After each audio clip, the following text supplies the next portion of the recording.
Well, hey, thanks so much. If you guys are just joining the call, welcome to this two-part webinar series that we're calling Learning to Launch. Basically, what we're going to be sharing today is it's really an email marketing focused kind of campaign that incorporates 5 specific types of emails that you'll send to your customer throughout the launch. And we refer to this basically as a product launch is kind of what we call the strategy. And what we want to do, basically, what deliver on this call is I'll give you the strategy and help you basically implement on it to achieve your best sales weekend of the quarter. That's the goal that we want to deliver on today. And Chad Grau, he's going to be your coach. He's put this material together for you. He's our director of digital marketing at Seven Sons.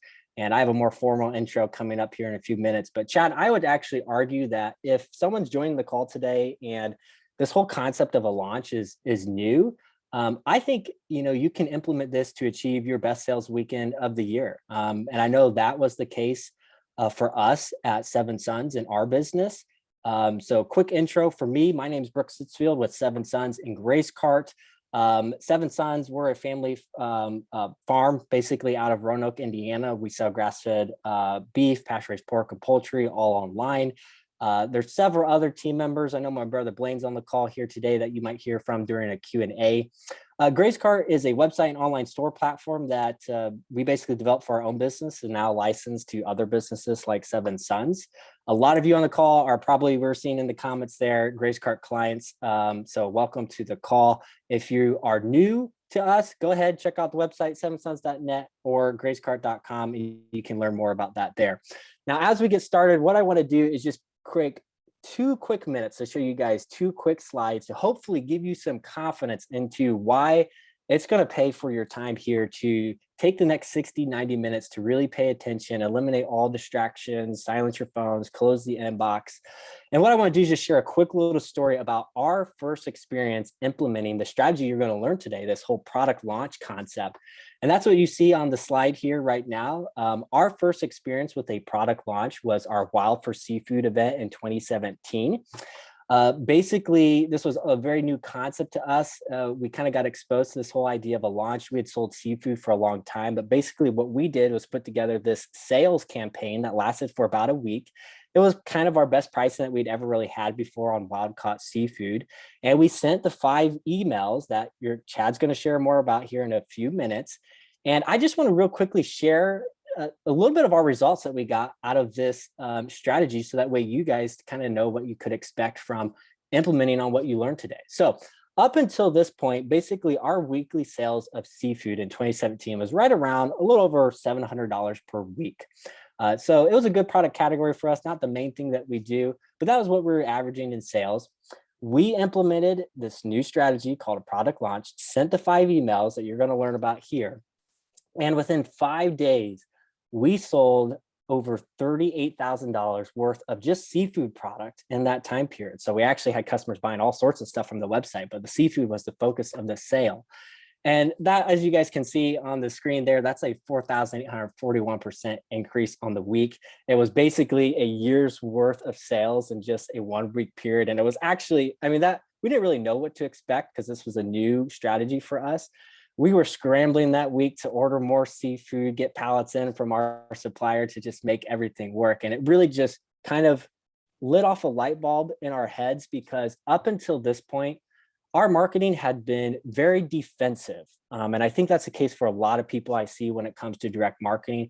We kind of always took the approach that, hey, as long as we treat our customers well, we raise a high quality product, we kind of we do that and like the customers will come, right? And a very defensive approach. That was not the case. Our business was starting to stagnate about at this point. And this strategy just really changed our mindset. It's more of an offensive strategy to give your customers a compelling reason to buy. And, we thought maybe this would be a fluke, just say, we got lucky, beginner's luck, but Chad has been able to join our team and help us really optimize for this strategy.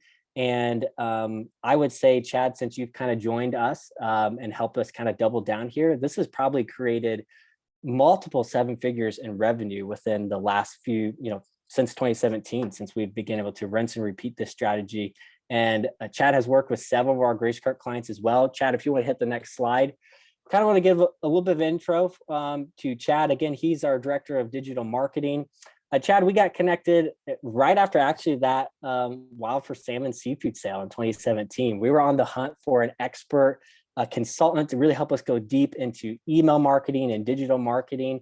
And like I say, Chad's been able to join the team, really help us optimize and operationalize this strategy. Chad's worked with a handful of our Grace Cart clients. Some of you folks are on the call today, and he's helped them be able to basically use this exact same strategy that you're going to learn a little bit more about to get the results that you just seen, and some even better than that.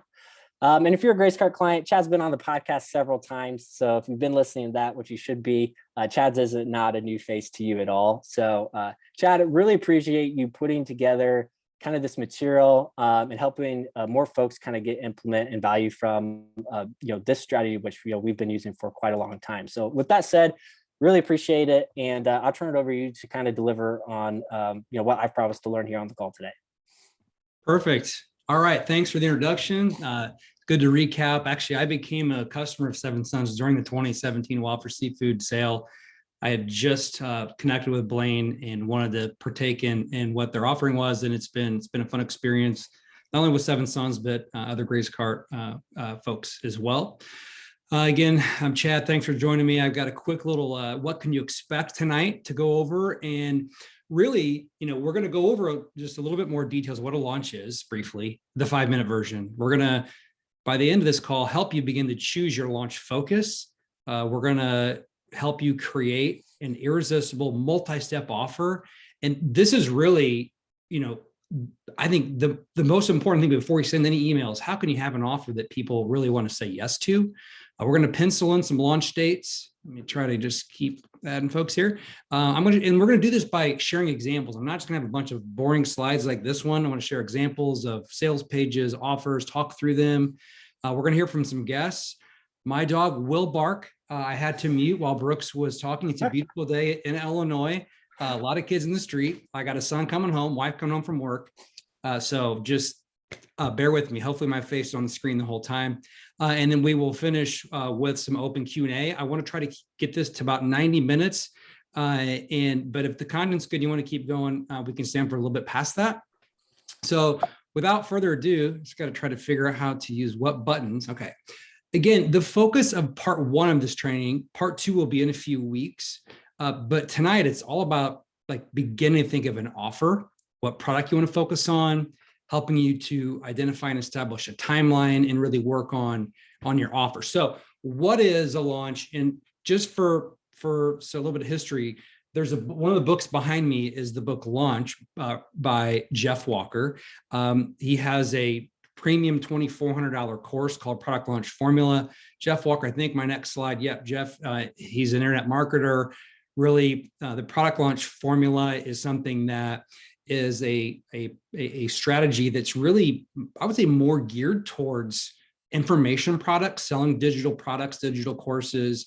But Blaine and the crew back in 2017 adopted it to make it work in e-commerce, and we've continued to iterate multiple versions of a launch since then. I was actually a PLF student, so when Blaine reached out to me and we talked about Product Launch Formula on our first call, we were just like, 2 peas in a pod, super excited about it and big believers in it. So this is Jeff Walker, and just so you know, Seven Sons has been featured in the pre-launch content as a testimonial for Product Launch Formula when they open cart once a year. So really cool. I know that Jeff actually sent product to his staff as a gift after talking to Blaine, I think around the holidays. So really cool stuff that have direct access to Jeff.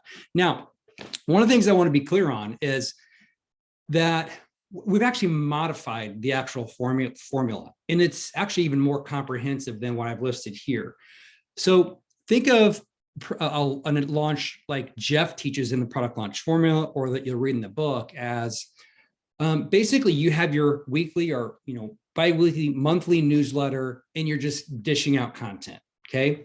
Or you have the goal of selling something, and you have an educational component to kind of help to gauge interest, pre-educate your customers with the end goal of selling them an information product, as an example, okay? So what you might do in that case is in what Jeff teaches in the course is you might run Facebook ads to a free 3-part training on how to launch a brand new product. At the end of that, it transitions into a pitch, which is actually the final outcome of the launch. But all told, the whole process of growing a list, getting people interested just in this free content is all part of the launch. So he has pre-launch content. So for our example, what that might be is you're sending a regular newsletter, you're kind of educating and sharing information about a topic. And in this case, maybe it was a digital product or a strategy. So it's just, you're just mentioning it. You're creating some buzz. Then you go on to invite people to click a button. Oops, sorry, make sure we're staying on mute here. Then we're inviting people to click a button or put their email address in to be on a special little segmented list if you're interested in hearing more about said training. Okay, so if you're on the newsletter, you're not interested, don't opt in, you won't get the information. But those that do opt in, they get content delivered specifically to them. Okay, so there we go. So then after someone's opted into this pre-launch content, they're gonna learn. You're gonna create a lot of buzz. They're gonna start to learn, have excitement about an offer that's coming. You're going to then begin to promo about a launch that's upcoming. Once you kind of open a cart to this, learn about this information product, then there's a series of emails that Brooks was referring to where you continue to educate a customer. At that point, there's a launch that closes. So all told, this was the product launch formula version. You've educated customers. You've invited people to learn a little bit more. They opt in, they say, yes, I want to learn more. And then you finish that free training, and attached with that is kind of like an addendum to or more information. Okay, so that was the kind of the traditional launch that Jeff teaches. Okay, now how we've kind of modified it and what we're going to teach you over the next couple of trainings is how you can share pre-launch content in a newsletter. Meaning, so say you have grass-fed beef or pastured pork that you want to begin to offer somebody as part of a launch. For a period of a few weeks, you're going to share content specifically related to that product, how you raise the animals, what your protocols are, things of that nature that are relevant to the product you're going to sell. Just doing that as part of your regular newsletter. Okay, not saying anything's coming, just sharing content, adding value, educating. You're really kind of pre-selling your information, your product. You're talking about your product and helping people become more informed about it. Then you're going to begin on some of the PS lines of that email or near the end of the email. You're going to say, hey, FYI, if you've kind of liked what you've seen, there's more coming. Make sure you stay tuned for my next email message. I got something really cool coming. Just, very 10,000 foot view. Then you're going to be able to announce a sale, announce an offer, open the door for an offer that's awesome that people can't say no to. During that, maybe it's a 4-day or a 10-day window when you have your sale live, you're going to add value, continue to teach about your product, share an unboxing, show the product, show people using your product, engage with customers on social media or on email so that it's really more of an event. And then at some point, you have to close the launch and have people come to a decision of whether or not they want to partake in your offer. This is what over the course of the remaining time tonight and the next week that I'm going to be talking more about. Okay. Let's see here. All right. So why should you launch? We've talked about kind of what a launch is, but why is this? And this is going to be, again, the kind of a quicker version, trying to figure out how to hide some of these things here. Oops. Sorry here. I'm going to have to figure out, there we go. Okay. So what happens when you launch? Well, if you can grow your email list. If you're promoting that you have an event on social media, and the only way you can hear about it is through joining an email list, you will grow your email list. If you want to have more brand visibility, if people are talking about it, if there's a lot of buzz, if people are organically sharing Facebook content or telling their friends and communications about this thing they're a part of, you're going to increase your brand visibility. The cool thing about launches is that I've seen it work for 100K a year businesses and 8-figure businesses. If you want to drive customer engagement and really have conversations with your customers, which is a great metric, then you'd want to launch. If you want to, start to begin to have bundled products and have a higher average order value, leaving your farm, your ranch, you want to launch. If you want to build endearing customer loyalty by having people feel like they're a part of something, you want to launch. If you want to do something that's repeatable, once a quarter or so or more, you might want to launch. If you want to convert new customers, again, I shared in the Grace Cart Campfire Facebook group some statistics about an ongoing launch where there's like 93 new customers had been acquired so far in 2022, but nearly a quarter of them had been acquired during a 3-day weekend launch last weekend, just in the first 3 days of a 10-day launch. Converting new customers, you give somebody a reason to buy. And if you want to reactivate inactive customers who once were regular customers, or maybe they had purchased one item from you in the past, this is a way to give them a compelling offer to re-engage them with content, to engage them with conversations, to then begin to move forward as an active customer again. So a couple more slides before I dive into the content. This just kind of shows, this is the Seven Sons winter beef launch. Okay, and this is Google Analytics, and this is e-commerce tracking. So this is an indicator of revenue. So I know that basically what you're looking at here is every February, there's big spikes in revenue over the course of a few weeks, because we've actually had to transition to doing a 2-week, or had transitioned to doing a 2-week winter beef sale launch, because we had to do it over 2 weeks just to spread out fulfillment, because we overloaded trucks to Chicago one time, and it was good problems, but sold a lot of product. So this is what a launch looks like on e-commerce tracking, and also for site visits when people are hitting your site. Same thing happened in February. I know that this is a cart open email to our loyalty audience. And then this is a cart open email to the rest of our customers, and then a cart close email to everybody and everywhere in between. And this is one of the things I don't want people to miss. One of my goals when I work with folks is I want the lowest days of the year to be higher. Look at the lowest days of a launch, how much higher they were in terms of revenue compared to pre-launch, right? Same thing happened in February of 2021. And then I cut it off right here because the COVID launch happened shortly after that. So each of these spikes represents, to that date, the highest volume of revenue, highest amount of revenue in the history of the company each year during this launch. Okay, I'm trying to figure out how to have my head here. Okay, Craig, you're delivering. Okay, so another example is that this is for a different Grace Cart client. Okay, and this is COVID. Okay, this is 2020. Look, we know if you were in business in 2020, which I'm sure most everyone was, that the first part of May was bananas. Beginning of March, bananas. This is a launch. This is cart open launch. This is cart closed launch in July for a cookout sale. So we acquired all these new customers, and we kept them active with an amazing offer. This is a big deal because you know how crazy COVID was. Okay. Lastly, this is the example I shared in the Facebook group that I just talked about. Almost over 20% of new customers for 2022 that have been acquired in 3 days of the year so far. So a few more slides here, and then we're going to dive into some of the content, but I just want to show you what's possible.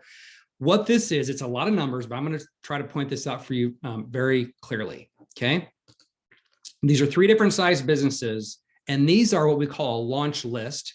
People that got a newsletter that said, hey, if you're interested in a chicken event we have coming up, where we can get the best prices of year on chicken, click this button, raise your hand, and we will send you the information. Okay. So they are very high intent customers. So you can see there were 286 people emailed here, 1,000 emailed here, and 3,000 emailed here.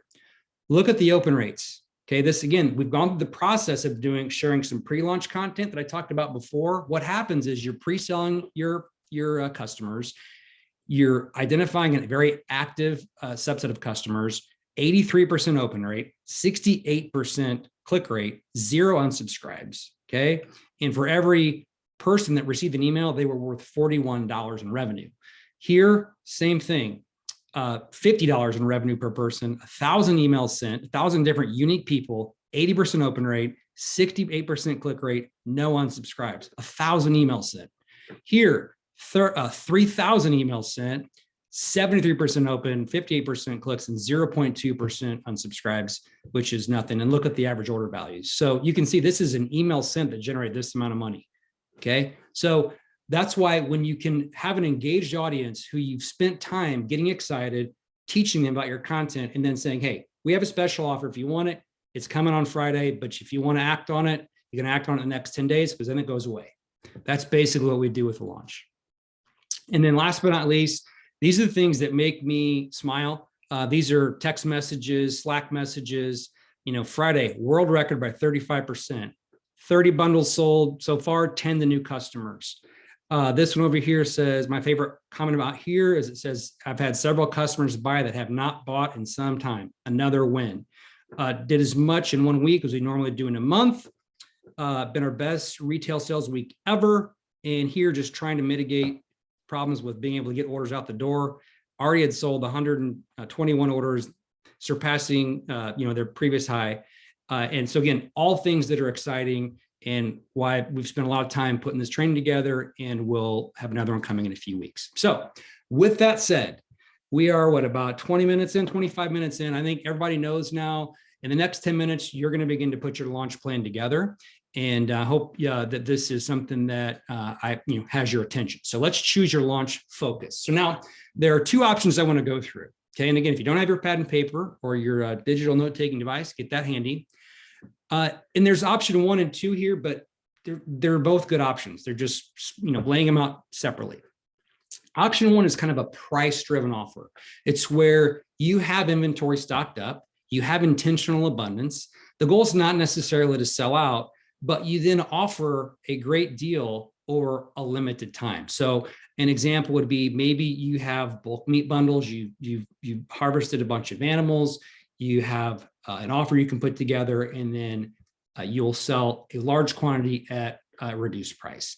Or it could be like a holiday or season theme, like in July, around 4th of July, you might put a grilling box together. Again, you've curated a lot of product, you put together a specific bundle. It's not based upon your production cycle. It just, you have a lot of product that people are thinking about purchasing or grilling. So let's give them something to buy at a great offer. So that's one. It's just price. You want to give a great value. And this is the most common, I would say, but option 2 is also great. But so an example of option 1 is the winter beef sale that Seven Sons does every year. They harvest a lot of animals in the winter. We have intentional abundance. Rather than have it taking up inventory on shelves and the cost associated with that, we want to share that abundance by giving a great value and moving a lot of product at one time. So that's what the winter beef sale is an example. Another example, option 2, when you have truly limited supply or something you only do literally twice a year. So, and for some of these things, when they're gone, they're literally gone. The goal is to sell out. And because it's such high value or the demand is so high, potentially, the price can be the price. You don't necessarily have to provide a value. You can, that will help, but the price can be the price. Examples of this might be Thanksgiving turkeys, if you have a limited amount supply for your entire customer base. Partner products, like maybe you get a limited supply of like a seafood from a seafood partner that when it's gone, it's gone. Or if you have processing slot for bulk meat, if there's 2 times a year that you have X amount of slots or X amount of hogs or beefs to harvest, then you can use the same process to get those squared away. So Liz Cunningham at Cunningham Pasture Meats, she has done bulk meat sales throughout the year and had a ton of success. And speaking for those slots or filling those slots using a launch. So that's one example of kind of like it was only initially a few times a year, and that's how she generated tons of interest. Okay, so with that being said, I want to have you just with that initial thought, okay, spend a few minutes here, write down a couple of different launch focus ideas. Do you think, does it make sense for you? Is there something about how your business operates where you can maybe do bulk meat a couple times a year and use a launch strategy? Do you have a lot of inventory around ground beef or ground beef patties, or a collection of steaks and ground beefs and roasts, or a collection of chicken, to say, okay, it would make sense for me to do a price driven offer. I don't know, Blaine or Brooks, I might stop sharing my screen for 1 second and see, is there anything that you guys want to add to this? Feel free to unmute yourself if you can. We can give, while folks take a few minutes to kind of work through. Yeah, I will chime in a little bit on pricing, Chad, if that's okay. I know the first time that we presented this training, one of the biggest objections or maybe struggles from clients moving forward on this strategy had to do with the promo launch, the option 1 that Chad mentioned, because if you're like where we were maybe 10 years ago, hey, we set our price at the bare minimum, and it's like you can't, in your mind, you think, I can't discount this any further. And so I really want to challenge you to not let that stop you from doing your first launch. Just get the ball rolling with your first launch. And then I want to challenge you to think about your launches as almost like a 12-month seasonal pricing strategy, because, like, for example, with Seven Sons, we harvest so many cattle in the winter. Our margin is not the same if we hold on to that product until July, until we finally get it sold. There is a margin fluctuation with some of our production patterns, and all we've simply done with the launches is put our pricing strategy in sync with those seasonalities. So seasonalities in abundance, but also on the economic cost of producing that product. And it really helps if you can move the abundance of product right when you've harvested it, and your cash flow and return on investment is just so much better. So really think about it in more of a holistic term, where really one thing that we're really doing with launches is we're simply adjusting our price throughout the year. We know what our end goal margin is for the year. We're just adjusting the price to meet the abundance and avoid selling product and holding on to it longer than we have to. So it's really a holistic strategy. It's not a discount. It's simply a seasonal pricing strategy. And we explain that. I mean, Chad, you're probably gonna get into it, but there's a story behind every launch. And we simply explain, this is why we're having a launch and we can provide value to you. But it's so much better than just discounting your price when your cost is lower. This strategy creates immense buzz during that time. So really think holistic about it. And if you remember, we added, when we did the seafood sale, we doubled our total seafood sales for the entire year than what we did the previous year. So it wasn't just a lot of food sold at one time and then nothing. No, it doubled it for the year. And if you do an economic evaluation, when you add new sales, the new sales come at such a higher profit margin, because generally your overheads stay static for a while.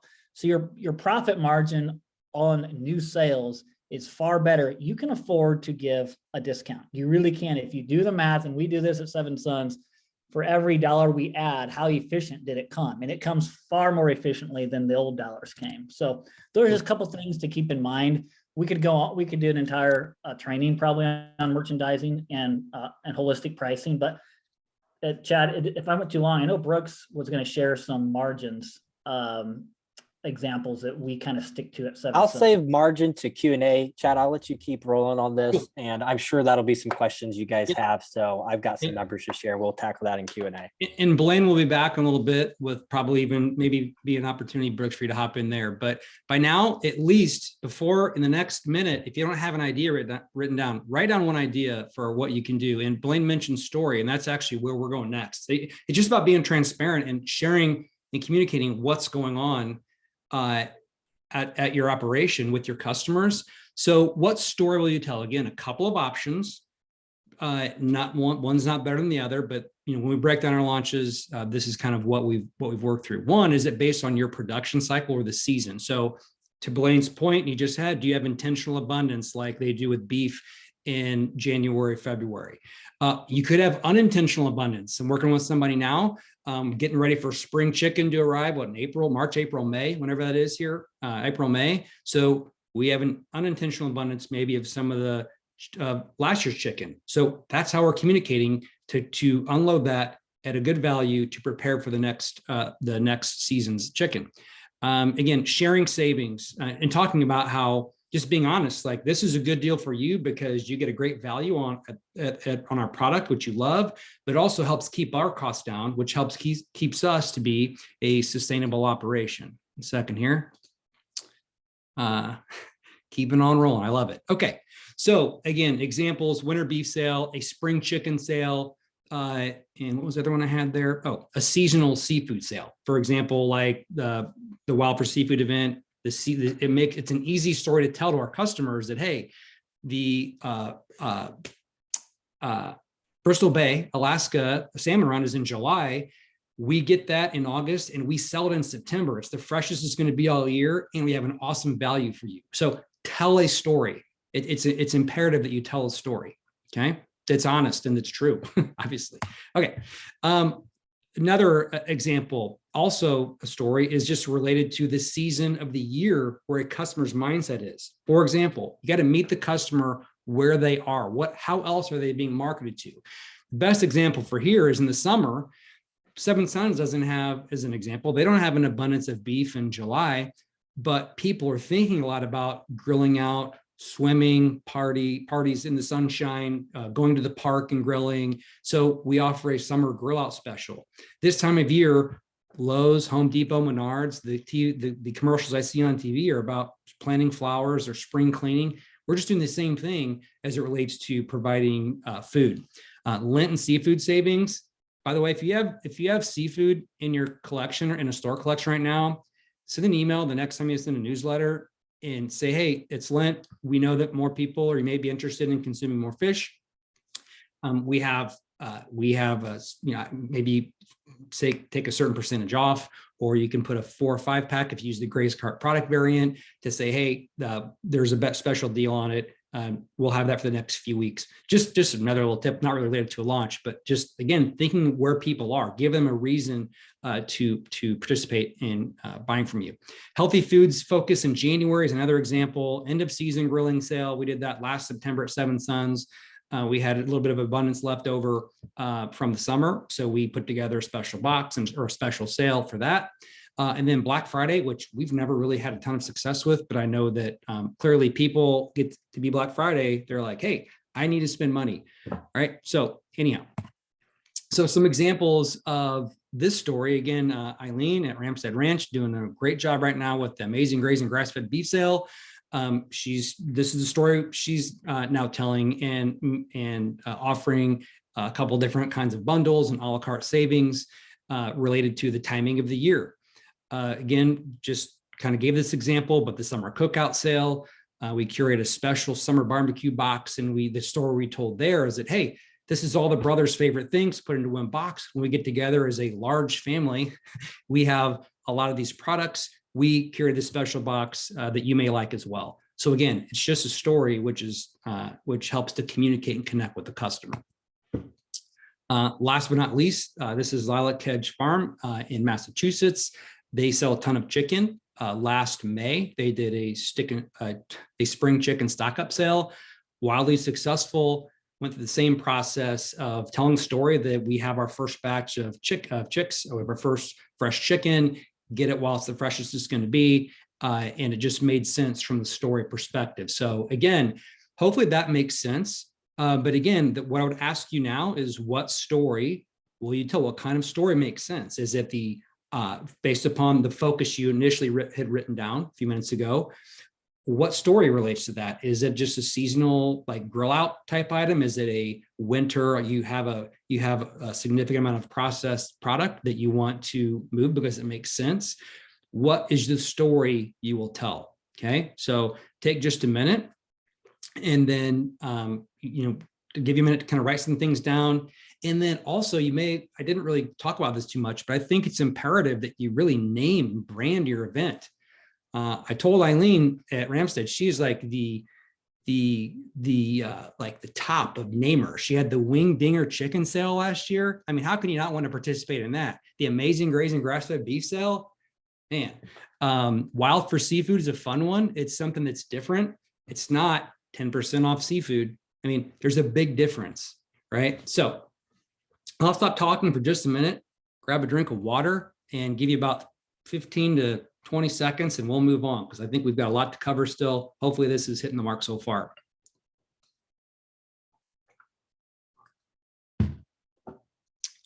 Okay.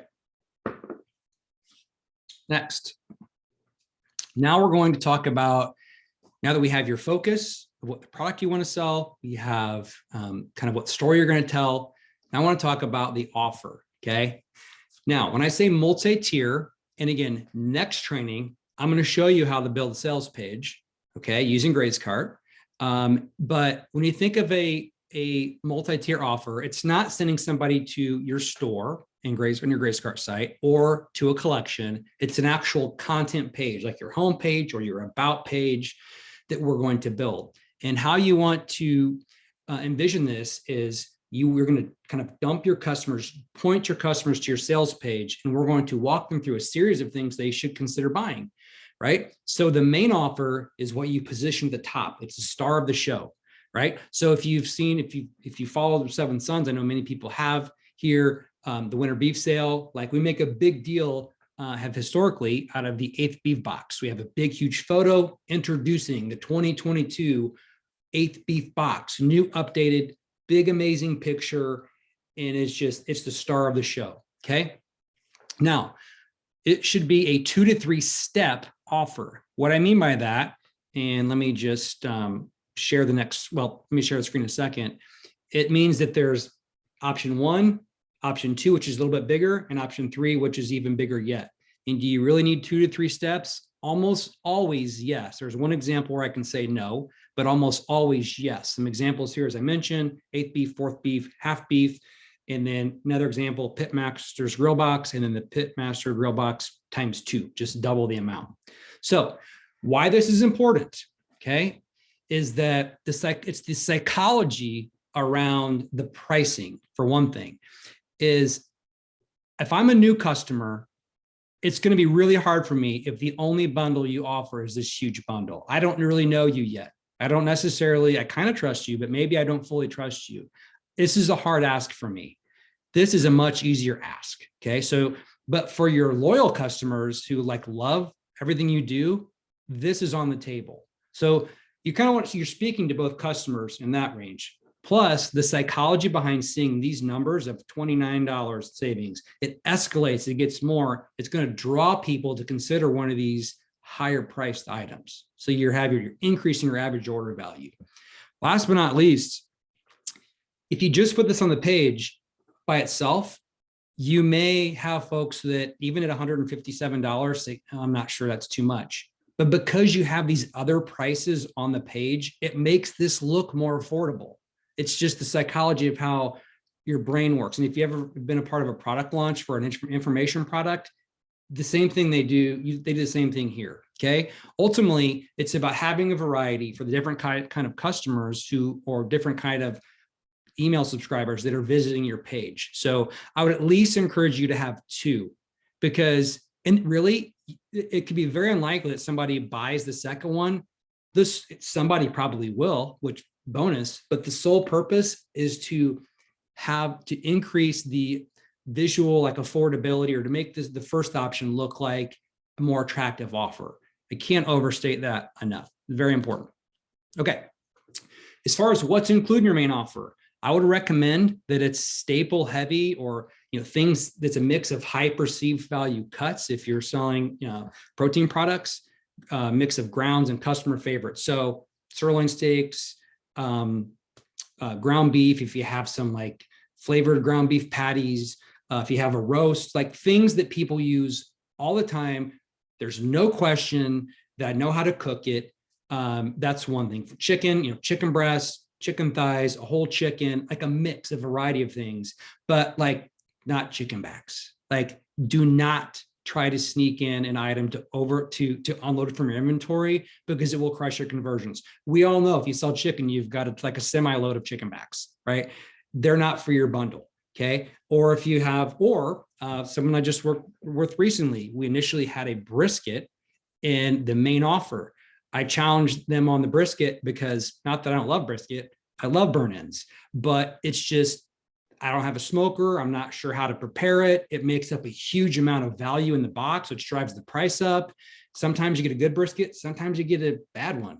So we played it safe and we went with a more staple heavy, I know how to cook this, high confidence, so it's easier for people to say yes.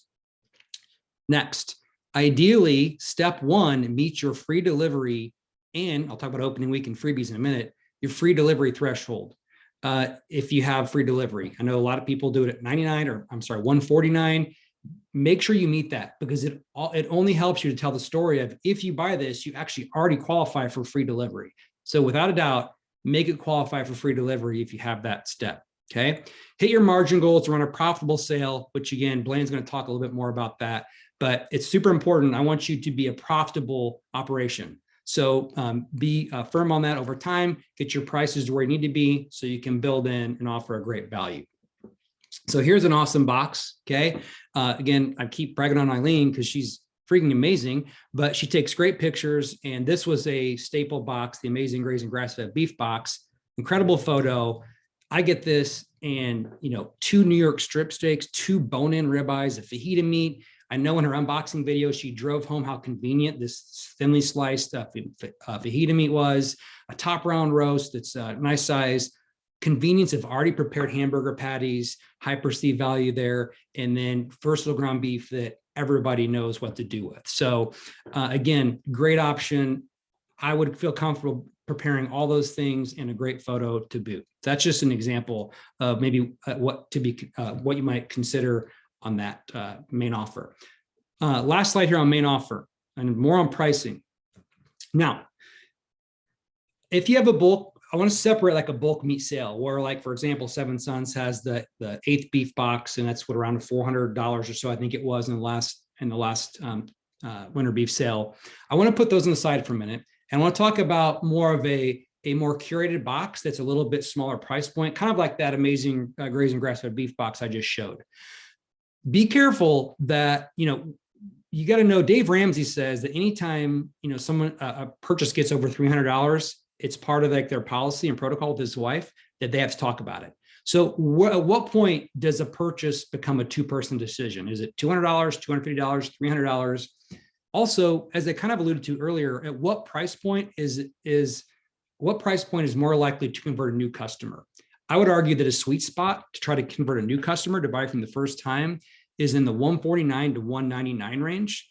I actually try not to do anything less than $149. I set the bar where we want to meet it, and I would encourage people to get above $59, $99 and start selling at $140, because you can absolutely do that. That's a sweet spot that's going to convert new customers. You're going to reactivate old customers. And again, when you have a multi-step option, you're going to have some of your more seasoned customers who will want a better value. They're going to buy more from you anyhow, right? So as far as bulk options, as long as you have a great value, if it's $400, great. If you can show like $100 in savings or $80 in savings, and it's a one time of year you can get that box, or it's the best price of year for that box, you'll sell that.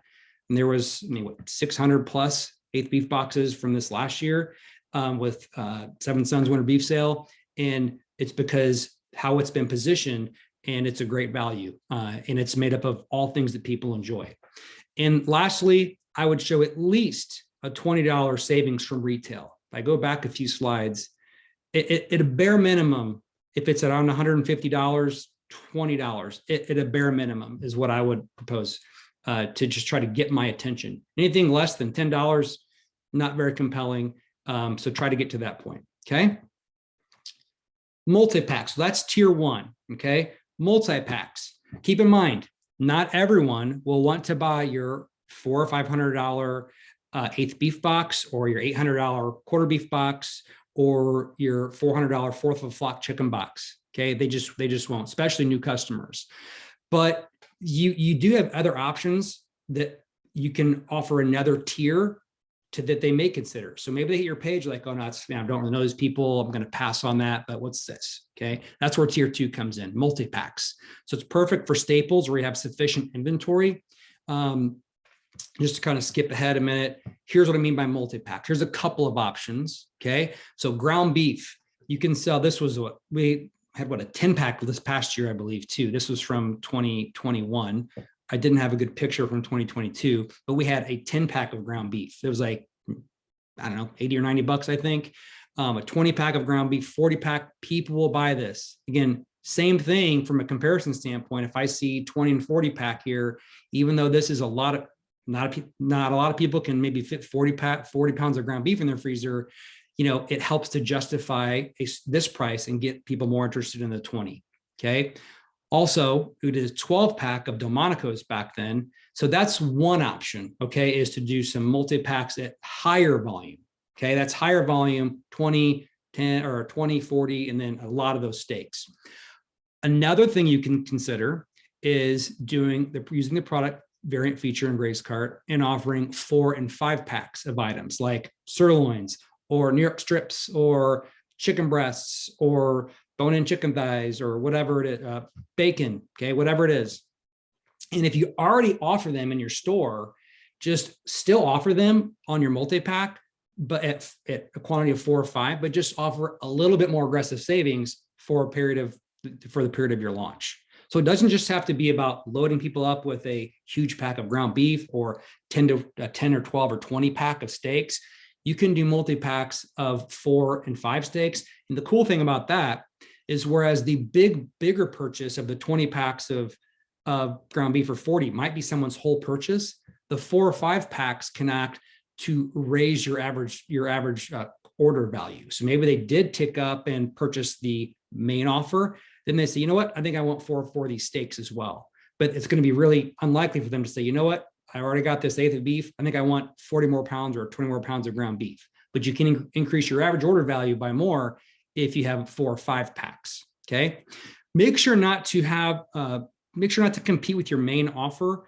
The 40 pack of ground beef, even though it's in a similar price point in that last example of what, $300, or I forget what it was, if I was comparing it to an 1/8 of a beef box, they're really totally different types of products. But just be aware, don't have your customer thinking, well, which of these should I get? What's the better value? Which one makes sense for me? I'd recommend to have 3 or 4 options on your multi-packs. Okay. All right.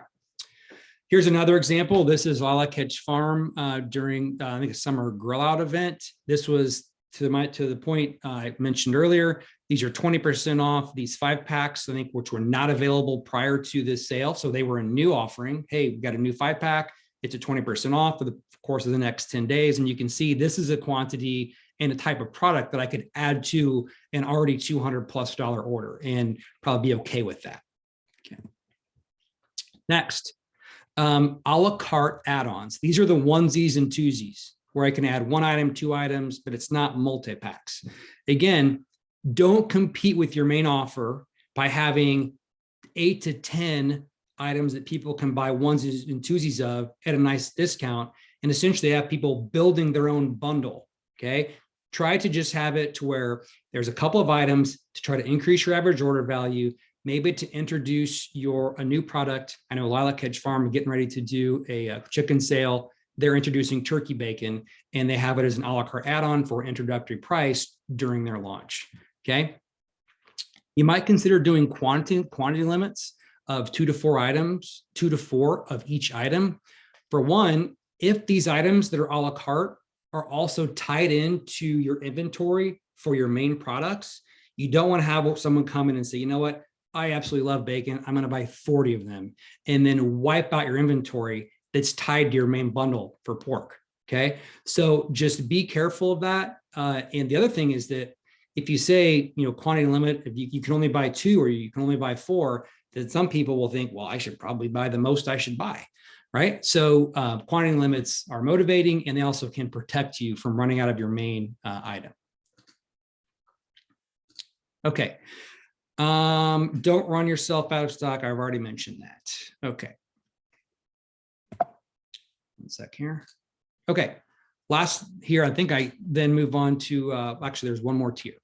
Okay. A la carte add-ons. Last thing, again, consider, this is something we've tested as well. Consider offering really steep discounts of maybe 25 to 30% on items you may have, again, if it makes sense financially for you with your margins, on items you have a ton of abundance on, but only if the buyer hits a certain order minimum.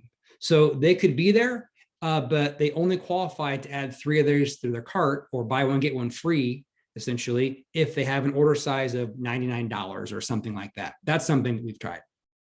Again, as I mentioned, the goal here is to increase your cart size and provide a value on items that aren't necessarily included in any other offer. It just adds another level of something for someone to consider. And then I would not go more than 6 options. Too much choice will kill conversions, just like too much text in an email will. And here's an example of a la carte savings, limit of 4. Here's a few different options in this sale. Okay. All right. Cue the dog bark probably here. No, not yet. Okay. All right. So last but not least is to give someone a free item incentive. Okay. So from my experience, this is a massive revenue driver and a conversion driver. What I mean here is choose one item that you can feature that people get for free when they meet an order minimum. For example, all new gourmet blend beef burgers, add to your cart for free when they reach an order of $149. So keep in mind that the more things you can stack on your offer, so maybe you have a box that's $149 that qualifies for free delivery and a free gourmet blend burger. That's just more things that people are saying yes to. It's hard to say no to free product and to free delivery, especially if the items in the box are things they envision themselves using. Okay, you could use, we typically have done that for like opening weekend or opening day. We called it a day one deal, but that's something that, moves forward. This kicks the sale off right. Now, I'm going to take a breath. Okay, I hope that makes sense. I'm going to stop talking. I don't know, Brooks, if there's anything that's come up in the chat, or if there's anything that you have, or anybody, Blaine, you want to chime in, but let's try to keep this to about 2 minutes while people are writing down, okay, what's my potential main offer, or what's a multi-pack, or at least set yourself up to fill out those parts of your launch. I don't know, Blaine or Brooks, if you have any color to add to anything here. The big thing I would share is, Chad, you gave examples there of kind of where are those recommended thresholds to avoid decision fatigue, because that is a real thing. So, putting these offers together in the different tiers to where it's pretty clear for how the customer, what's their best option to save is important. And then to just, again, not go over some of those tiers that Chad had mentioned when it comes to just really expanding up this sales page with tons and tons of offers, because if you confuse, you lose, and that customer who doesn't make a decision, Chad, you said on our podcast before, customer doesn't make a decision is a zero sale every single time. So. Correct. Yep. Very good. I know there's questions coming in.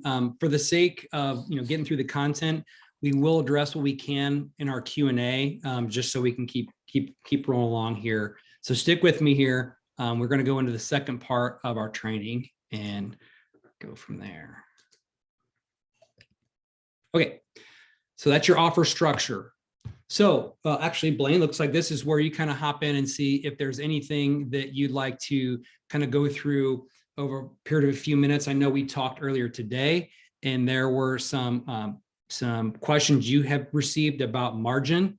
You introduced part of that earlier. If it's possible for you to kind of hop on and share some tips, that'd be great.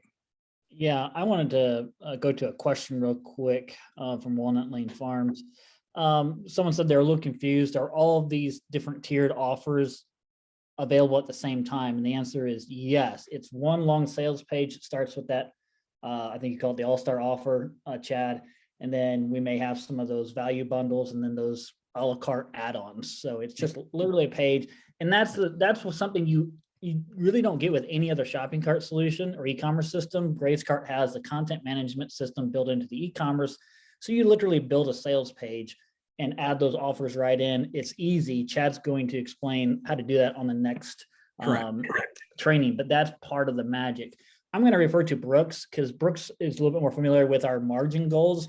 But you've heard a lot about promotions and pricing. And again, I talked earlier, we're really just matching a holistic pricing strategy throughout the year.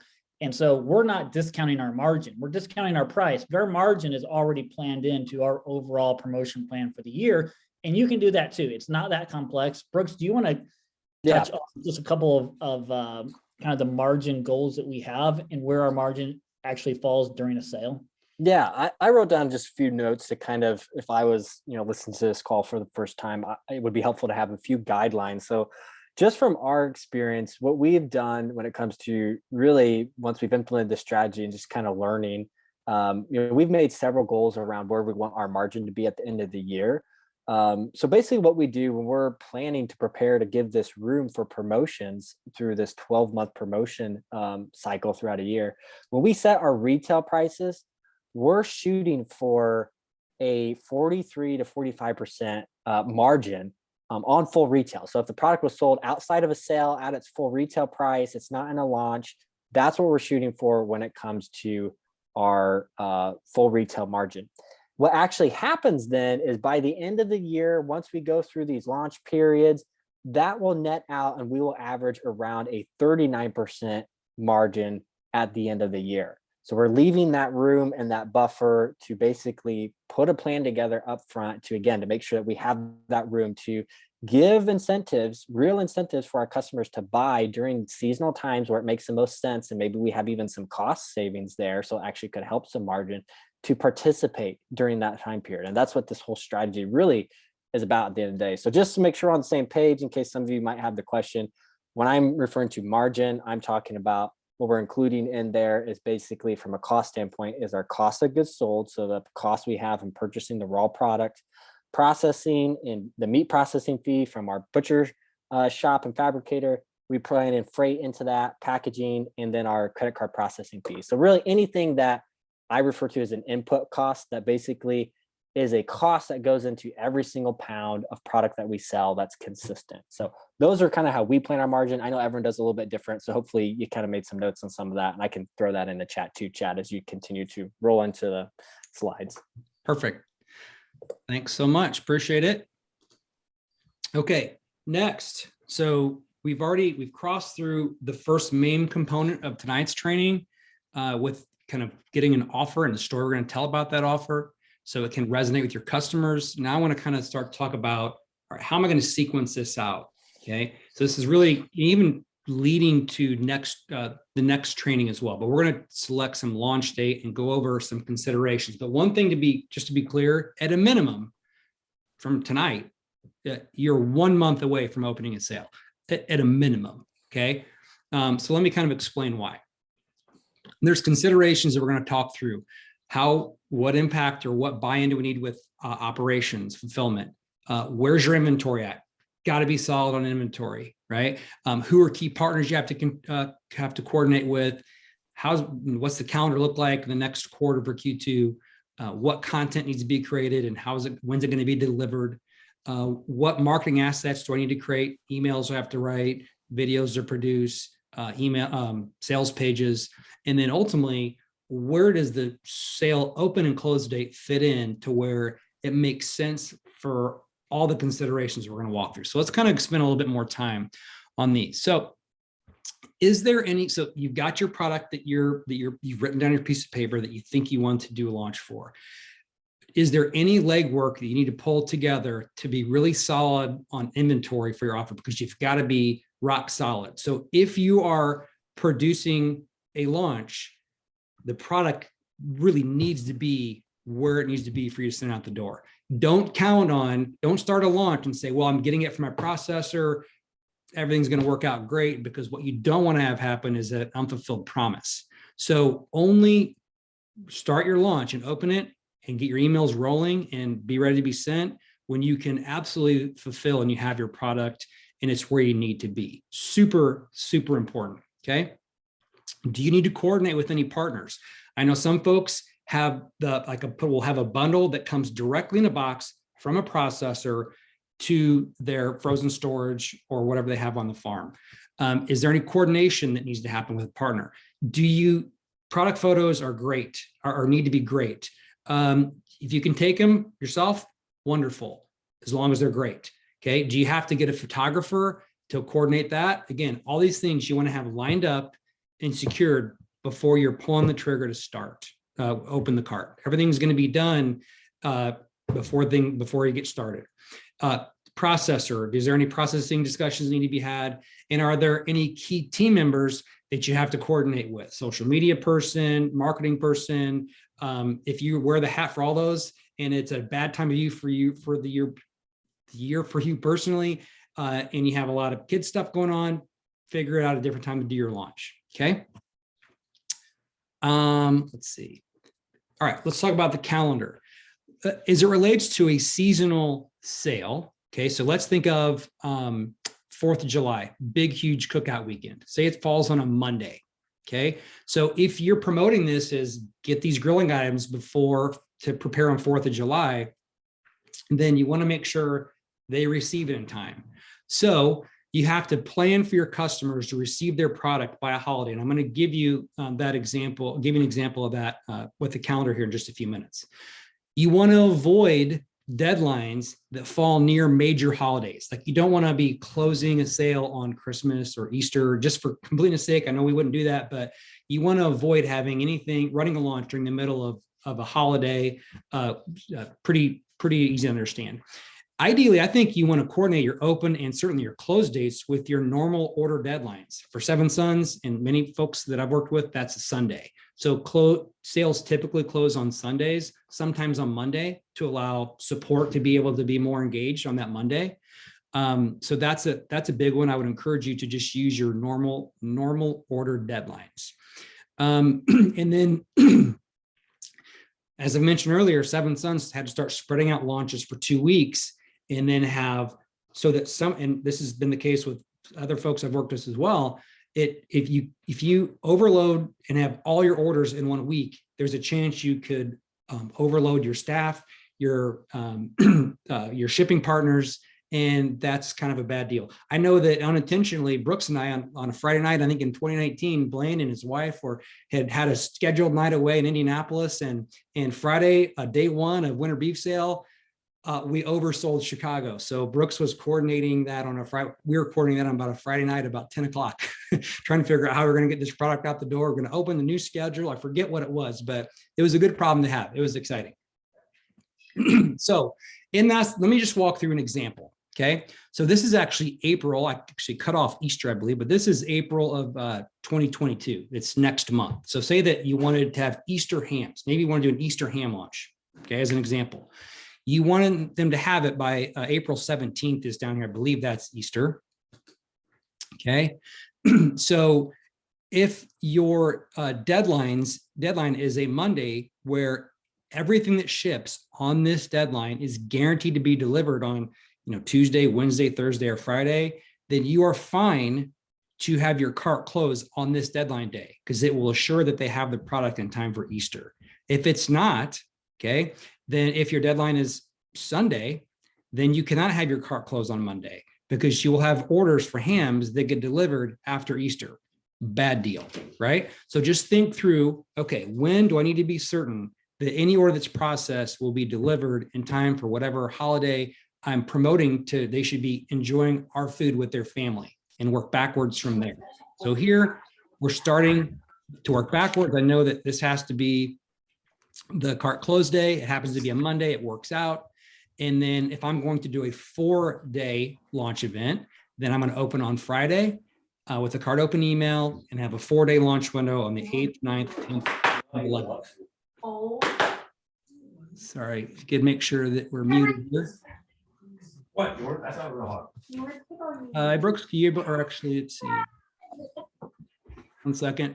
I don't have host privileges, Chad, but I think it's Haley. If you want to mute maybe your mic, sounds like maybe there's some background noise. Okay. Bingo. Thank you. Okay. So what we would do if Sunday is a newsletter day, okay, then I'm just continuing to work backwards. I'm going to send, hey, the sale ends on this day. Well, I'm going to say, hey, the sale is live on Friday. And I'm working backwards to say that means I would want to make the announcement on my regular Sunday newsletter day on this Friday, on this Sunday, maybe even sooner.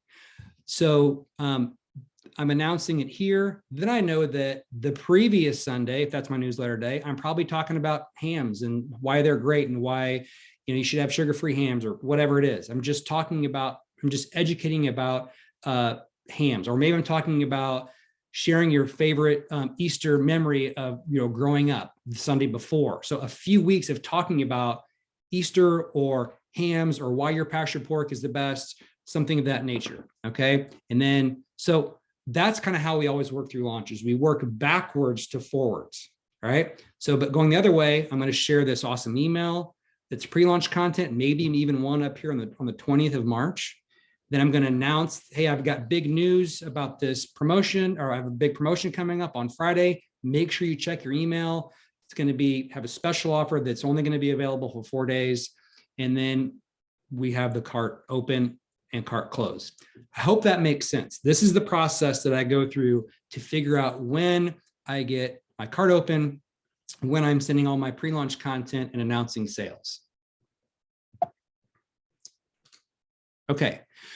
So as far as the launch content, again, we're going to talk a lot more about promoting your sale, the next training, but I don't want you to leave thinking you can just announce and do cart open and cart close. You really want to plan to have that 2, maybe even 3 weeks, at least 1 week, preferably 2 weeks of content before you open the sale, because you are essentially pre-selling and building massive anticipation, already building trust. Think of, and I've talked about this before, when the iPhones were launched, Steve Jobs was a master. He was pre-selling at the Apple event so that the day that the iPhones came on sale, there was lines around the block. People had already made the decision to buy. They were just in line. That's what we're wanting to do with these emails, is sending pre-launch content, making a big announcement, and moving from there. Other things to consider why it's at least a month before you even think about opening a sale is that you probably have a sales page to build. You have emails. Again, we're talking about this next week, but you have emails to write. We're going to show you examples of those emails and what some key components are. If you have a partnership with maybe a local influencer, or just you reach out to a few customers and say, hey, I'd love for you to talk about this box. I'll send you one for free. If you create an unboxing video, you need time to develop those partnerships, get product, get videos back, and so on and so forth. Or if you need other pictures that need to be created, if you need to have little logos that you can make. Again, this is there's a more simplistic version of this you can do. I'm just sharing ideas of things that have been done. Last, okay, so I've talked about the operational things we have to consider. We've talked about partnerships, processing, inventory. We've talked about the content you have to create, the marketing assets to create, okay? And again, I don't want people to be discouraged that we're not going into all that tonight, so just stick with me for the next time, okay? But I would encourage you to start with this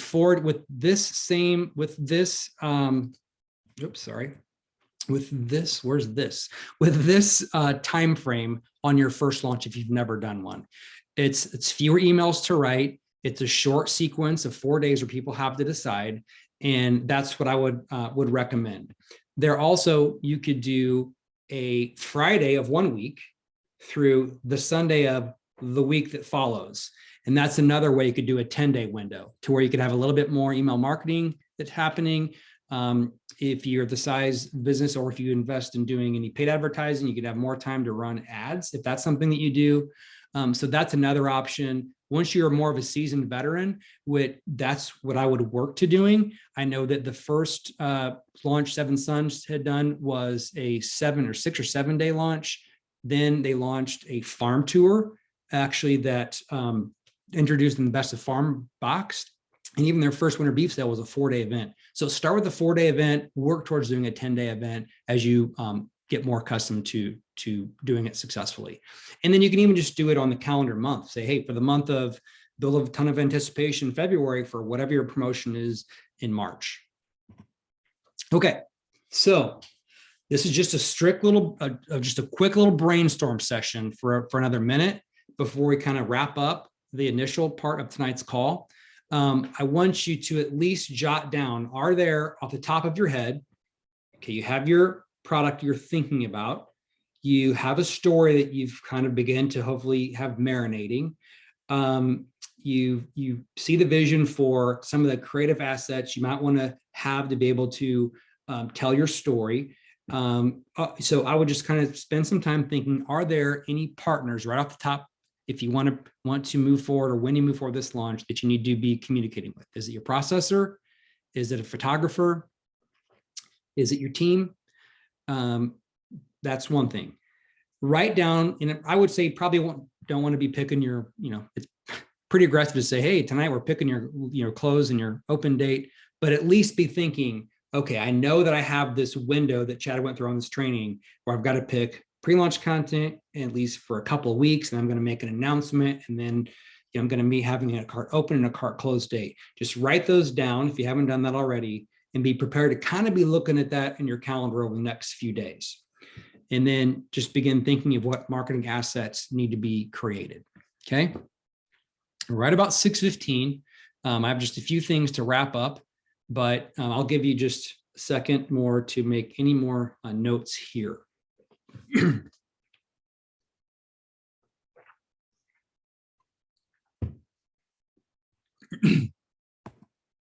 Okay, so question maybe some of you are asking is, will this work for me?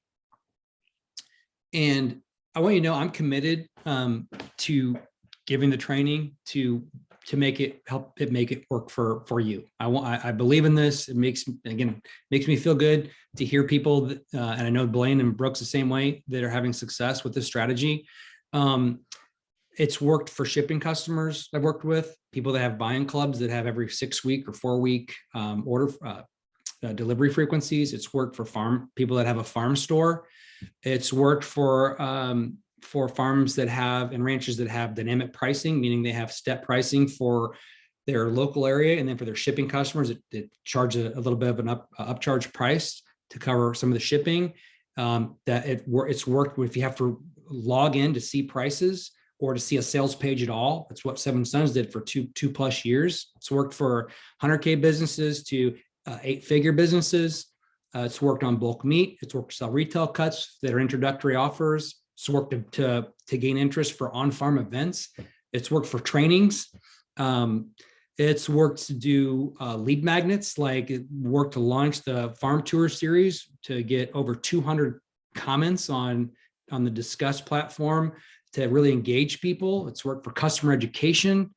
It's worked with Drip, the Drip email marketing platform. I know Seven Sons, their first one, that testimonial Blaine provided was with MailChimp. It's worked with other email service providers, ESPs. It worked before COVID. Didn't need to do it in COVID. You couldn't do it in COVID because nobody had any, if you had a product that was spoken for like that. It's worked after COVID. It's worked in spring, summer, fall, and winter. So yes, there's a lot of reasons why I believe this can work for you. And I want you to know that you absolutely can do this. It may take a little time. You may have to kind of go through some psychology, which I'm going to talk about next training. But ultimately, you might make some mistakes. Actually, you will make mistakes. We've made mistakes. I didn't send a cart close email on a cookout launch. Had an offer that really didn't hit for the breakfast box. What else? Overloaded fulfillment for winter beef. The first time we launched the Best of Farm, we had people go through 5 days of videos before they even could buy the product. That was too long. We made an adjustment. We would have had more success in selling the Best of Farm when it was introduced if we hadn't had so much content they had to watch before they could say yes. So we've made mistakes. Blaine deleted the sales page before church one morning. That was kind of a disaster. So, but we've had a ton of successes. So I just want you to know that you can do it. And I want you to leave this call knowing that I will do this. So I want you to have that belief, know that there's going to be support. There's going to be more training next time. And I will do my best to be available in the Grace Heart Campfire to answer some questions about this. And that kind of leads us to part 2, which again, set your calendars for March 31st. It's a Thursday. It's 2 weeks from tomorrow, same time, 6 p.m. Eastern. And we're going to go over how to promote your offer on a sales page with emails, and then what it looks like to go live and promote and engage with your customers. Okay. So One of the things we're going to talk about there is I love this quote. I actually just saw it earlier today on Twitter from Alex Hormozy, but thinking is hard. So do it for your customers ahead of time in all the marketing that you do. So want to help you make things easier for your customers and to process your offer, process the emails that they're getting so they understand your offer so they say yes to. So what we'll cover is the tools and the process that I go through to kind of help keep you from losing your mind. There's a lot of moving pieces. Some of the tools and processes that I recommend. I'm going to show you how to build a sales page that converts and show you some awesome examples. We're going to talk about creating pre-launch content that pre-sells your offer, kind of what that looks like, how to make your announcement and secure people's attention, like before you even open the cart, and then what it looks like to promote your event from open to close. So we'll tackle some FAQs and share a lot more examples. So with that, I'm a little bit behind, not too there was a lot to go over. I want to make sure that we address as many questions as we can. I think we've got about 25 minutes before we actually get kicked off. This isn't an end of this engagement here. We're going to continue to support you through this. We'll send this email out, the link with the recording out. And if some of the, I would say, launch pros that are kind of in this group, if Heidi Cooper or Ryan McKay from Lilac Hedge Farm are on, or I know Liz Cunningham, I'm sure if Liz is on from Cunningham Pasture Meats, Eileen from Ramstead. I value your opinion, and if there's any 2 cents you want to share, you're more than welcome to unmute yourself and help answer questions. And there's other folks on the call, but just off the top of my head, those are some of the folks that I wanted to call out.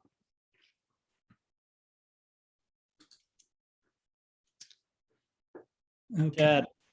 Chad, thanks. That was great training. Thanks for being willing to share. I kind of, it's good for me just to see this whole strategy again, because I forget how we've kind of really tweaked it and built it over the years. So thankful to have you on board with us and bringing the training. Our goal at Seven Sons and Grace Cart is we really do want to make life easier for our clients and folks that are going before us or after us, following us in our footsteps. So Brooks, did you write down the QA questions, or I don't know where you want to go from here? Sure. Yeah, we wrote down, I've been just keeping an eye on the chat so we can kind of go through some of these and we'll keep throwing them in the chat, guys. We'll just try to work through as many as we can here in the next 25 minutes. Okay, so question from, we'll start with question from, we want to try to get through each of these. And 2, if you feel confident, feel free. We're happy to unmute anyone to ask some questions as well. But we'll start with just what we get through the chat. Question from Kevin and Laura. Do you recommend this launch strategy for a subscription service? Chad, Blaine, I think we kind of talked a little bit about that before the call. Anything you want to add as an answer to that? Yep. Well, we utilize it to launch the we soft launched Subscribe and Save with Seven Sons in October, which had awesome early adoption in and of itself just by putting it on the platform. We then did use the launch strategy to implement kind of like the go live. Hey, it's here. We've kind of worked out some of the operational and or just incorporating it into how the business is marketed and fulfilled, whatnot. We use it to launch Subscribe and Save. There are still ways that you can utilize the launch model during a subscription service. I guess it depends on the type of subscription service. If it's to drive more subscriptions there's all sorts of subscription models out there. If you can only buy 1 or 2 things and it comes every 4 weeks and you can't customize your cart like you can with Subscribe and Save. If the goal is to get more people on subscriptions, absolutely. If it's somebody that has an active subscription, I know we've had to kind of rethink and adjust a little bit with Subscribe and Save, but it still is a model that can be used. It's just a little bit different model with some of the how we deliver some of the offers. There's a special offer with Subscribe and Save. So it kind of depends on the type of subscription model, but certainly to opt people in, yes, for sure, it works. Yeah. Only thing I'd add to that is that, it's this framework is about basically promoting something your customers can get excited about. So the operational side of your business, you kind of got to figure out how you can fit the logistics into that. So like Chad mentioned, a lot of different ways in shapes a subscription program can take with that. But if the whole idea of you launching something your customers get excited about, you do a good job kind of selling that to them with content, that is the strategy that works. All right, let's see. When you offer larger packs, 4 or 5 packs, are they actually packaged that way?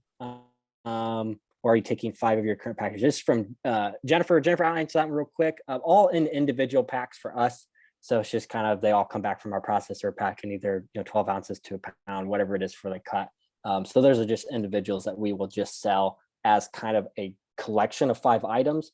With Gray's Cart, we have some stuff in there to make sure all the inventory tracking works really, really well. And it keeps all that straight in line so it doesn't cause a headache on the back end. So quick answer to that. Question from Tessa. Can I integrate Gray's Cart into my pre-existing website as my sales and e-commerce page? Guess I'll take that one too.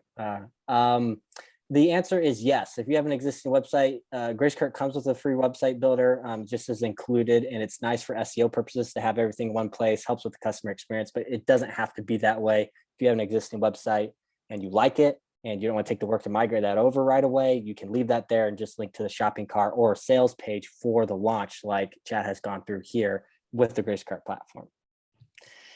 Great question. All right, a few questions came through on pre-launch, but Chad, I think you're going to go through again kind of the launch side of things with the next training. So we'll hold some of those, but again, don't let that hold you guys back from answering or asking questions in the chat. Whatever comes to mind, ask that. We'll let you know if it's going to get covered in the next trainer or not, or be able to jump in here as well. So let me see what's come through the chat on this side.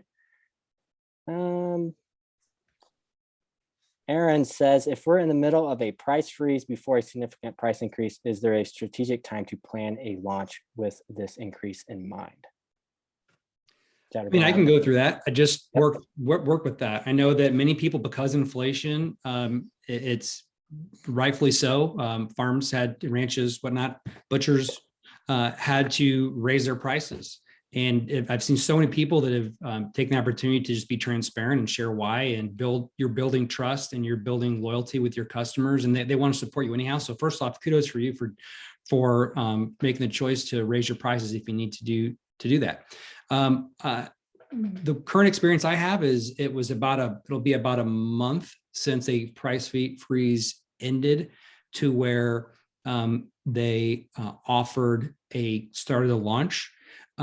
I mean, one thing is that if you still have communications in your price freeze regarding your price freeze, I think that if you set the expectation that you do want to be able to offer seasonal sales and throughout the rest of the year, just set that expectation, that's something that should help to, I guess, mitigate any questions. But ultimately, I think that I view them totally separate. Now, if you had a price freeze and then the very next week you had a huge promotion, it's a little bit hard to kind of work through, but I'd say maybe a month. I don't know if Blaine or Brooks or anybody else.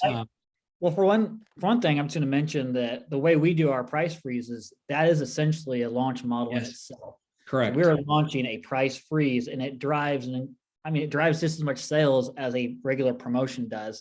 And that'd be another, Brooks, did we do a podcast on that for anyone who's listening? Yeah, we have a full podcast episode and actually a downloadable resource on the actual email copy that we send in that scenario to make our customers aware of a price freeze. They really appreciate it because we proactively reach out to them, letting them know it's going to go up, but we've put that on hold. And like Blaine mentions, we actually see great sales results through that's the intended purpose, but all the time, but always do see great sales results in a campaign like that. Our last price freeze built a lot of trust with customers that we were willing to do that. Matter of fact, one of our best customers sent us a $1,000 donation check because they felt like it. All right. Great question. Question from Eileen. Do you recommend we share our annual launch schedule to customers so they can plan? I mean, it's something that in onboarding emails, so when someone creates an account And then on Gracecart, and that connects to an email marketing platform. They have the sequences you can run to kind of nurture people, build trust, make offers. Well, one of the things that I think is a reasonable thing to do is set the expectation that over the course of the next year, we look forward to continuing growing our relationship with you as a customer. You'll have many opportunities to partake in seasonal sales like the wing dinger chicken sale and the amazing grazing grass-fed beef sale. I think it plants a seed that, oh, okay, I'll stick around for that. So I think that in your evergreen marketing, that would probably be a good email to have, or maybe you include it like with a welcome, not even a welcome email, but I would say it's something to mention. Wouldn't hurt because it does plant the seed. Great question, Eileen. One thing I'll just add to that is part of the magic is the element of surprise. So, it's not like we're publishing on the website, here's the promotional calendar, just keep watching. It's kind of, that's not really the point. Yeah. So what Blaine said. Cool. Good question. All right. Caleb has a question. Does Gracecart help migrating my existing website? Yeah, quick answer at Caleb. Feel free, email our support team. We've got awesome resources on helping out with migrations to make that as smooth and painless as it can be. So feel free to reach out. We can share more info on how that works. Heartland Hill Farms. Being a smaller farm, for example, we only do 100 meat birds a year. Should I be concerned that my present customers will buy bulk, which will have an impact on my retail sales, bringing down my already low margins? I'm trying to understand. I'm not. I don't know if I'm the best person to answer because I'm not sure I understand like the context of the scope of the 500 meat birds. I don't know. Show you my present customers will bulk buy. I'm wondering, is there like a processing exemption limit so you can only sell 500? Because if you're wondering, are all my customers going to buy just in that period? For us, for example, the first time we did the sale again with the seafood sale, we had a lot of customers that bought in that period. Overall, throughout the course of that year, we doubled seafood sales from the previous year. We'd never even come close to doing that with a product category. Yeah. So I don't think that, I think you're just going to sell more. So basically like Blaine mentioned, you can scale up if that's something you're able to do. If you're saying that you only do 500 a year, that's all you have planned to do, and you're confident you're going to sell that anyways. It's like you're going to sell it anyways. If you want to make life easier for yourself, maybe do a launch without a sale and get it all sold really quickly, and then you can focus on other things. But otherwise, if you can scale up and keep having product available, like Blaine mentioned, our seafood sale, we sold more seafood on a weekly basis after the event. So. Great. I see. There's one more question here. Okay, Heidi, I see from Lilac Hedge Farm. I see you on the call. If you'd be able to unmute, so I'm going to totally put you on the spot. So I'm just curious because you're great. Heidi's great. I'm just curious. Is there anything like as you've adopted, as Lilac Hedge Farm has adopted launch model? Is there anything like if you could share somebody who's considering doing a launch? Is what to just any, I guess I'm interested in your input on things to look out for, things to be excited about, things that you've learned through the process that have helped in your marketing throughout the year, just anything in general. Heidi's amazing at what she does. And I brag on her a lot, but I'm just interested in your input. Yeah, absolutely. I stayed. Ryan was like, I'm going to dinner. You need to stick on in case Chad needs you. So thank you for asking. So I'll say the biggest thing is I've learned the detail in planning, like the Google Sheets, Chad, that you've helped us set up. So we have everything in like all of our ducks in a row, the little stuff that we don't think about. Like for the person who asked about like telling your customers in advance about your sales and stuff. I'm glad we haven't done that because we had an issue with a chicken grinder at our processor. We wouldn't have been able to launch, like we meant to do this sale last month and then had to push it. So there's always things that are going to come up, but having it in front of you with like set deadlines and days you need to get stuff done, and just trying to work ahead as much as possible. We're always just down to the line, not completely prepared. And thanks to Chad for reminding us on stuff. But like tonight, as we've been on this call, I've been making some chicken burgers for our social media content because we need to have a whole bunch of that stuff. So it takes a lot of input, but it is so worth it. Like the type of things we learned over the last 2 years since I've worked for Ryan and have seen this kind of unfold as a new strategy for us is absolutely incredible when you can figure out the products that you can offer it on and what makes sense with your margins. Like I know, especially for a lot of the smaller farmers, and I've worked on a smaller farm myself, protecting margins is incredibly important. So there's items that we know we're going to sell anyway. We don't put those in our boxes. We don't do those things. If you can't use those items, don't use them. You have the power to kind of, control it all yourself, but it takes a little trial and error. Like we're so grateful for you, Blaine and Brooks, for everything you've done, because we when we're like, oh, what should we do? sevensons.com. Like, what are they doing right now? How are they doing that sort of stuff? It's just such a great model to be able to kind of learn from maybe some of your learning, and then for us to be doing the same and to share it with other people. Awesome. Appreciate that. Let's see here. Let me see if there's any other questions in the chat. I see Eileen Napier's on the call. I don't know if you'd want to participate. You're more than welcome to. Eileen's somebody who's done a handful of launches and has had success. If you're driving or not able to, no problem. Just, hey, I guess same question for you, Eileen. If you're able, is there anything, if you were to talk about doing a launch with somebody who's considering for the first time, maybe they're a smaller operation, any big two pieces of information that you think would be helpful for them to consider or to kind of get them off on the right foot? Well, I think definitely start with what inventory offering you have that's going to be able to be successful and you'll be able to follow through with, because you'll be amazed by how well the sales perform. And like they were saying, you don't want to sell out if you don't intend to, because you're going to go through the work of making the offer and putting all your marketing out there. You want it to be really successful.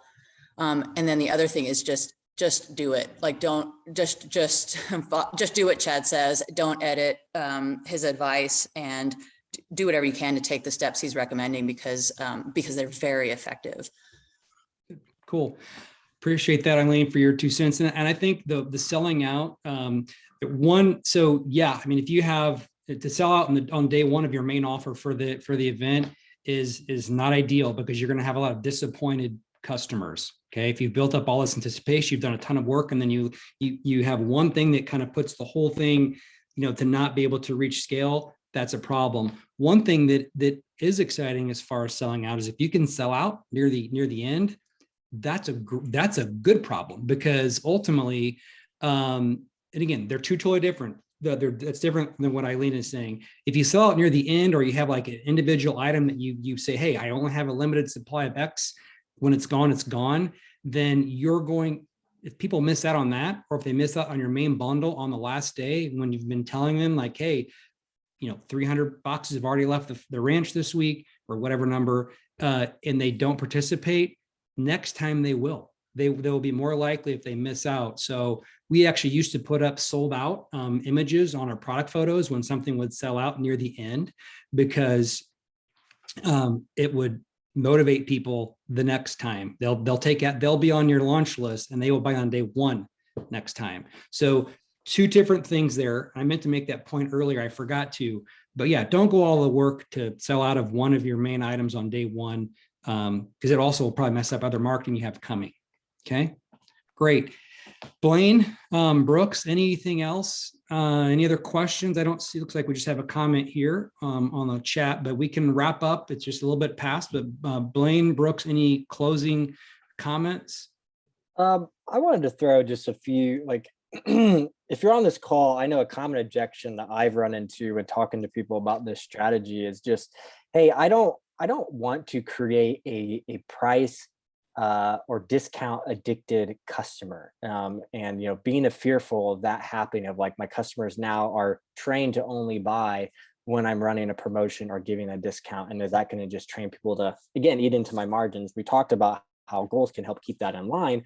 And feel free, Blaine or Chad, to add anything to that. But, the best thing I can say is that the results, like we've talked about, don't show that takes place. We gave the seafood example to start this call, that actually weekly sales almost close to doubled as we continued throughout the year.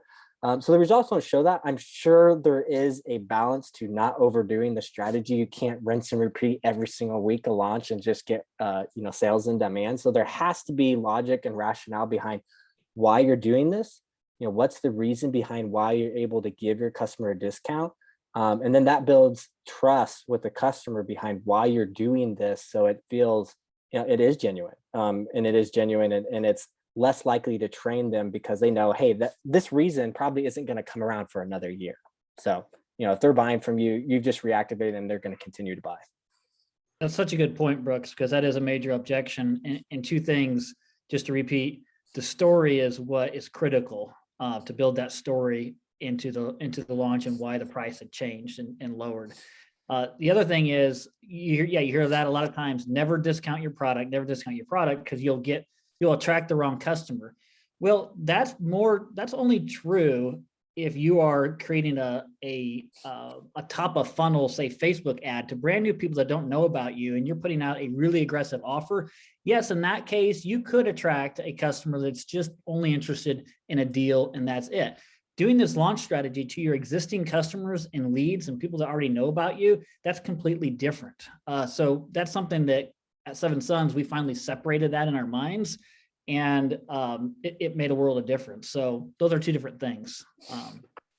Yeah, I mean, I would say, if you can do one launch a quarter or 3 a year, bigger scale ones, that gives people 4 great reasons to buy. And wouldn't it be nice to have somebody participate and have a average order value of $200 4 times a year? Do the math. I mean, that's, maybe they only do it 3. Okay, well, they're probably going to place other little orders in between there. So that's kind of what I don't do a launch every month. Mm-hmm. That would be bad.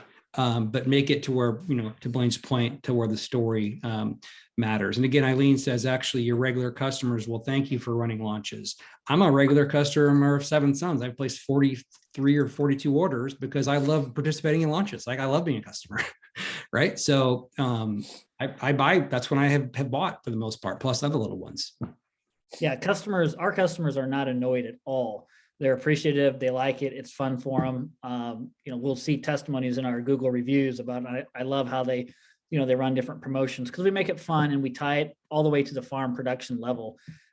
So, and the other thing I wanted to say too is, yes, this strategy, Chad's walked you through. There is a lot to it to do it well, but it's worth it because, this is a growth strategy. If you don't need to grow, don't worry about it. But this is a growth strategy. It's really helped us grow in the last 4 years. I would say we have family members that are employed full time with very competitive wages because this strategy has grown us over the years. So it's worth it, which is why we wanted to bring it to you. And we asked Chad to put this detailed training together, and it's been awesome. And then the next training, you're really Chad, this is a great structure and skeleton.